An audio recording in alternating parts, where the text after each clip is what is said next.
बिस्मिल्लाहिर्रहमानिर्रहीम। बोलते कालम के साथ मैं आमिर जहान। और कल से खबरें गर्म हैं कि पाकिस्तान और सऊदी अरब के इत्तेहाद में जो दिफाई इत्तेहाद है जो सितंबर में हुआ था पिछले साल, और उसमें मोहम्मद बिन सलमान और शहबाज शरीफ साहब ने दस्तखत किए थे। एक पर हमला दूसरे पर हमला तस्वर होगा, मशहूर आम ये मुआहिदा है। अब इसमें तुर्की भी शामिल होने का ख्वाहिशमंद है, और ये बात जो है ये ब्लूमबर्ग की एक रिपोर्ट के अंदर शामिल है। और ब्लूमबर्ग की इस रिपोर्ट के अंदर ये कहा जा रहा है कि अंकरा में मौजूद एक थिंक टैंक टेपाव, इसके स्पेलिंग है जी TEPAV, टेपाव जो है इसके एक रुकन है महात अली ओज़जान। उन्होंने ये कहा है कि तुर्की इसमें शामिल होने का ख्वाहिशमंद है, क्योंकि सऊदी अरब जैसी अमीर हुकूमत और पाकिस्तान जैसी मजबूत हुकूमत यानी एटमी पावर जो है, अगर वो तुर्किया के साथ मिले जो कि दिफाई टेक्नोलॉजी के अंदर बहुत सारी महारतें और तजर्बा रखता है, तो ये तीन मुल्की इत्तेहाद जो है ये एक मजबूत दिफाई इत्तेहाद बन सकता है। ये थिंक टैंक के एक शख्स की एक अपना उसका ख्याल है। अब इसको अमली जमा पहनाने में क्या दुश्वारियाँ हैं, क्या दिक्कतें हैं, क्योंकि देखना तो ये भी है कि पाकिस्तान और सऊदी अरब ने आज तक इसराइल को तस्लीम नहीं किया, तुर्की ने तस्लीम कर रखा है। तुर्की नेटो का रुकन है जो कि अमेरिका की बनाई हुई एक तंजीम है, दिफाई तंजीम है, और उसका भी स्लोगन यही है, एक पर हमला दूसरे पर हमला तस्वर होगा। तो ये तंजीम जो है ये क्या इजाज़त देगी और क्या उसकी उसमें रुकावटें डाल सकती है। ये बात ठीक है कि तुर्की ने दिफाई टेक्नोलॉजी में बहुत सारी महारतें हासिल कर रखी हैं। पाकिस्तान नेवी के भी फ्रेगेट्स जो हैं वो तुर्की में तैयार हो रहे हैं, कुछ हो गए कुछ हो रहे हैं। इसके अलावा वहाँ से हमने ड्रोन टेक्नोलॉजी भी ली, गो कि हम अपना ड्रोन भी बनाते हैं, लेकिन इसके बावजूद तुर्किया ड्रोन जो है पाकिस्तान और सऊदी अरब दोनों इस्तेमाल करते हैं। और ये बात भी सही है कि पाकिस्तान की दिफाई बरामदात का जो 11% है ये पाकिस्तान तुर्की से हासिल करता है। ये एक इंस्टीट्यूट है, international peace research institute, SIPRI इसका नाम है। इन्होंने ये कहा है कि पाकिस्तान के दिफाई तल्लुकात जो हैं वो बड़े मजबूत और 11% बरामदात जो हैं पाकिस्तान तुर्किया से हासिल करता है।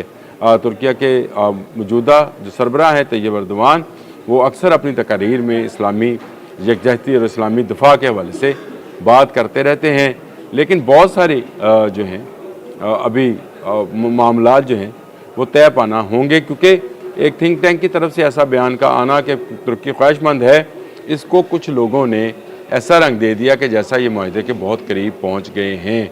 अभी मेरा ख्याल है कि ये सिर्फ बात इसलिए बाहर निकाली गई है कि इस पर दुनिया का रिएक्शन चेक किया जाए कि क्या रद्द अमल आता है, क्या वाकई में ये मुमकिन है कि सऊदी अरब और तुर्क जो हैं वो एक हो जाएं। सऊदी अरब की मौजूदा रजीम जो है, जो शाह सऊद के नाम से है, उन्होंने तुर्कों से ये इलाका छीना था, या इस वक्त खिलाफत उस्मानिया के लोग जो थे वो सऊदी अरब में मौजूद थे जिस वक्त शाह सऊद ने अलम बुलंद किया और फिर हुकूमत हासिल की, और उसके बाद से सऊदी शाही फरमान जो है सऊदी अरब से सारी हुआ और खिलाफत का जो है वहाँ से ख़ात्मा कर दिया गया, खिलाफत उस्मानिया का। और तुर्की जो है वो आज तक इस बात का क्लेम करता है कि उसका ही हक है हजाज के ऊपर, यानी उस इलाके के ऊपर जहाँ पर मक्का और मदीना शामिल है। ये एक तरह का कहते हैं कि 100 साल का कोई एग्रीमेंट भी था जो 2022 में ख़त्म हो गया। ये बातें कहाँ तक सच हैं, कहाँ तक दुरुस्त हैं, मैं इसकी निटी-गिटीज़ में नहीं जाता हूँ, लेकिन अगर ये इत्तेहाद बनता है ये तो 3 इस्लामी ममालिक का एक मजबूत इत्तेहाद होगा, और इस इत्तेहाद की बदौलत दुश्मन जो है वो डरेगा, थर थर कांपेगा और खौफजदा होगा।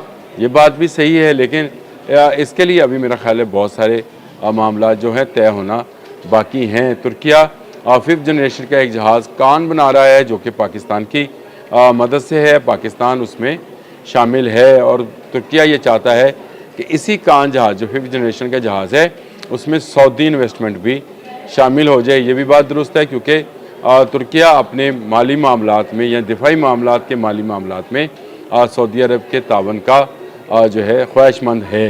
लेकिन ये इत्तेहाद एक पर हमला दूसरे पर हमले वाला होगा या नहीं होगा, ये अभी करीने क्यास है। तुर्किया की दिफाई टेक्नोलॉजी पाकिस्तान के इस्तेमाल में रही है। जंग मई में हमने जो ड्रोन्स उड़ाए थे उनमें तुर्किया के ड्रोन्स भी शामिल थे, जिस पर भारत ने तुर्किया का बायकॉट किया था। भारत के लोगों ने तुर्किया सेब को ये कहकर ख़रीदने से इनकार कर दिया था कि इन्होंने अपने ड्रोन्स पाकिस्तान को दिए, जो दिल्ली और गुजरात में जाकर लोगों के लिए खौफ का बायस बने। न सिर्फ सर्वेलेंस की, बल्कि ये टारगेट करके भी बताया कि किसी भी जगह को, किसी भी घर को जो है 1 सेकंड के अंदर उड़ाया जा सकता है। तो ये महारत जो है तुर्की के पास हासिल है। तुर्की नेटो का रुकन है। बहुत सारे वेपन्स जो हैं उसके अपने तैयार करता है और बहुत सारे तजर्बात वो करता भी रहता है। इसके साथ साथ ये भी शुनीद है कि पाकिस्तान के F-16 की अपग्रेडेशन जो है वो भी तुर्किया ने ही कर दी है। और तुर्किया 5th जनरेशन का कान जहाज़ भी बना रहा है, जो कि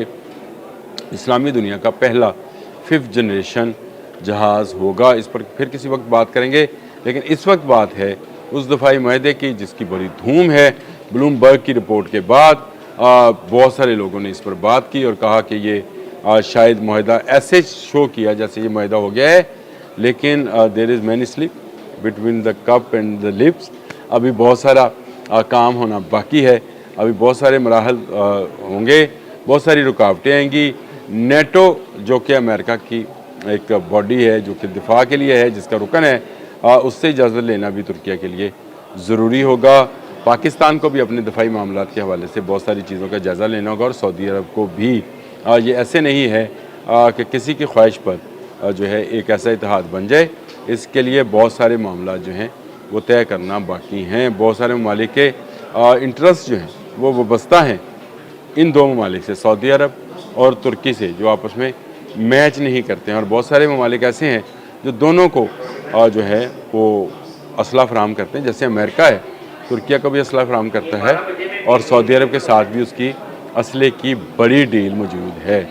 ये वो मामलात हैं जिसको लेकर कल रात जब ब्लूमबर्ग की ये रिपोर्ट आई थी, उस वक्त से लेकर बहुत सारे लोगों ने अपने अपने नज़रियात पेश किए। लेकिन मेरा ख्याल ये है कि ये अभी दूर की कौड़ी है। ये अभी इतना आसान और इतना जल्दी नहीं है।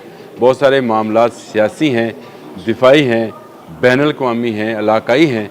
ये तमाम मामलात हल होंगे तो जाकर ये माहदा किसी और अमली शक्ल में सामने आएगा। ये अभी देखना बाकी है कि कब तक ये माहदा होता है। लेकिन अगर ये माहदा हो जाए तो क्या ही बात है। अब तक के लिए इतना ही। अल्लाह हाफ़िज़।